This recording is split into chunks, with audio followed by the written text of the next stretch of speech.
যদি কোনো ব্যক্তি তওবা করে পুরস্কার 4টি। জোরে বলেন কয়টি? 4টি। 1 নাম্বার, নবীজি সাল্লাল্লাহু আলাইহি ওয়াসাল্লাম বলেন তওবাকারীর 4টা পুরস্কারের 1 নাম্বার পুরস্কার হচ্ছে আত-তাইবু হাবিবুল্লাহ। যে ব্যক্তি তওবা করে ওই ব্যক্তিকে আল্লাহ পাক রব্বুল আলামিন বন্ধু বানিয়ে নেন। জোরে কোন সুবহানাল্লাহ। নবীজি সাল্লাল্লাহু আলাইহি ওয়াসাল্লাম শব্দটা কি উল্লেখ করলেন? আল্লাহর নবী বললেন আত-তাইবু হাবিবুল্লাহ।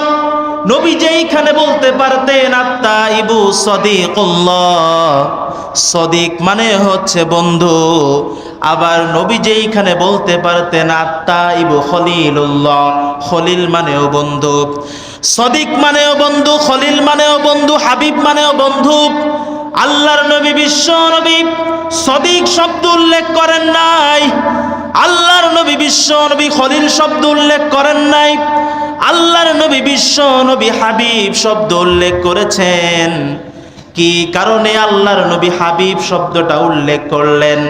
এর কারণটা হলো এই, সাদিক মানে হচ্ছে নরমাল বন্ধু, একে অপরের ভিতরে যেই বন্ধু হয়ে যায় সেই বন্ধুকে বলে সাদিক। খলিল মানে হচ্ছে এমন বন্ধু যেই বন্ধু আল্লাহকে ভালোবাসে। আল্লাহ পাক রব্বুল আলামিন ইব্রাহিম আলাইহিস সালাতু ওয়াস সালামকে বলেছিলেন খলিল। আল্লাহ পাক কোরআনে কারীমের ভিতরে বলেছেন ওয়াত্তাখাযাল্লাহু ইব্রাহিমা খলিলা। আল্লাহ পাক রব্বুল আলামিন ইব্রাহিম আলাইহিস সালামকে বলেছিলেন ও ইব্রাহিম তুমি হচ্ছে আমার খলিল। খলিল মানে এমন বন্ধু যেই বন্ধু আল্লাহকে ভালোবাসে। আল্লাহর নবী বিশ্ব নবী হাদিসের ভিতরে সাদিক শব্দ বলেন নাই, খলিল শব্দ বলেন নাই। আল্লাহর নবী বিশ্ব নবী বলেছেন আত-তাইবু হাবিবুল্লাহ। কেন আত-তাইবু হাবিবুল্লাহ বললেন? হাবিব মানে এমন বন্ধু, হাবিব মানে এমন বন্ধু যেই বন্ধু আল্লাহ পাক রব্বুল আলামিন এত পরিমাণে বান্দাকে পছন্দ করেন যেই ব্যক্তি তওবা করে। নবী বলেন আত-তাইবু হাবিবুল্লাহ। হাবিব মানে এমন বন্ধু যেই বন্ধুকে আল্লাহ পাক নিজে ভালোবাসে। জোরে কোন সুবহানাল্লাহ, জোরে বলেন আল্লাহু আকবার। হাবিব মানে এমন বন্ধু যেই বন্ধুকে ভালোবাসে কে? আল্লাহ পাক রব্বুল আলামিন। এজন্য নবীজি এখানে হাদিসের ভিতরে বললেন আত-তাইবু হাবিবুল্লাহ।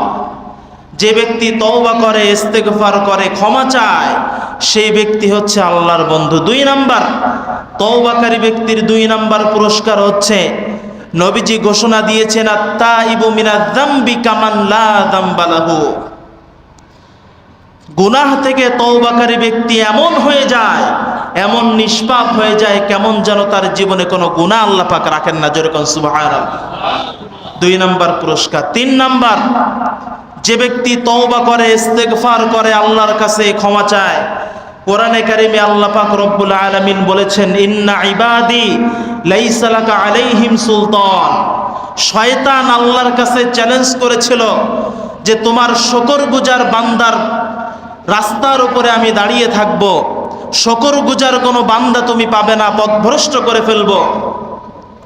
আল্লাহ পাক রব্বুল আলামিন সেই দিন শয়তানকে চ্যালেঞ্জ করে বলেছিলেন শয়তান আমার বান্দার চতুর্পাশ দিয়ে তুমি আক্রমণ করতে পারবে, কিন্তু মনে রেখো যেই ব্যক্তি তওবা করবে, ইস্তেগফার করবে, ওই ব্যক্তির উপরে তুমি শয়তানের কোনো কর্তৃত্ব থাকবে না। জোরে কোন সুবহানাল্লাহ। 3 নাম্বার। 4 নাম্বার, যে ব্যক্তি তওবার উপরে অটল থাকে সেই ব্যক্তিকে আল্লাহ পাক রব্বুল আলামিন জান্নাতের সুসংবাদ দিয়ে তারপরে দুনিয়া থেকে বিদায় করে।